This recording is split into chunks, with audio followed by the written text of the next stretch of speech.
धुळ्यामध्ये चोरट्यांची हिंमत चांगलीच वाढल्याचं दिसून येत आहे।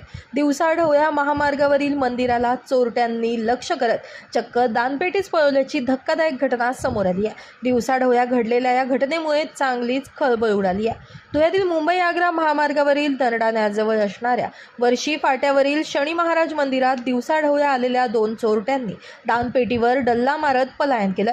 दिवसाढवळ्या केलेल्या चोरीमुळे चोरट्यांची हिंमत चांगलीच वाढली आहे। यामुळे पोलिसांच्या कार्यक्षमतेवर प्रश्नचिन्ह उपस्थित झालंय। महामार्गावरील उड्डाण पुलाखाली दुपारच्या सुमारास अचानक 2 चोरटे दुचाकीवर आले। मंदिरात प्रवेश करत आजूबाजूची पाहणी करत चोरट्यांनी दानपेटी पळवून नेली। यामुळे हा सर्व प्रकार मंदिरातील CCTV कॅमेऱ्यात कैद झालाय। मंदिर व्यवस्थापनानं नरडाणा पोलिसात धाव घेत चोरट्यांचा बंदोबस्त करण्याची आणि त्यांना गजाआड करण्याची मागणी केली आहे।